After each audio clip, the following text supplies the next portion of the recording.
કોઈ ગરીબ ગઈઢા માણસો નીકળ્યા હોય, આપને એમ લાગે કે આ માણસને જમાડવા જવા તો પૂછું કે ભાઈ તમે જમ્યા કે ના, તો એને બેડીને પેટ ભરીને ખવડાવવું જોઈએ.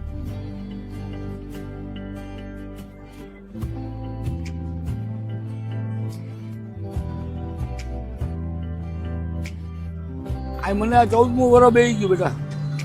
કઈ કઈ આઈટમ વેચો છો? ખમણ, સેવ ખમણી, ઘૂઘરા, ઇડલી, પછી રોટલી, શાક અને છાશ. આની પહેલા હું અમદાવાદમાં નોકરી કરતો હતો, છાશ ખમણમાં. ત્યાં બધું શીખી અને પછી અહીંયા મેં ચાલુ કર્યું છે. એ રીતે અમદાવાદમાં સેવ ખમણી બનાવીએ છીએ, લઢીને એ રીતે સેવ ખમણી બનાવું છું. અચ્છા, આ શેરીમાં મને કાકા તરીકે જ બધા ઓળખે છે.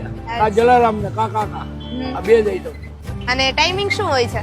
સવારે 9:30 થી રાતના 7 વાગ્યા સુધી.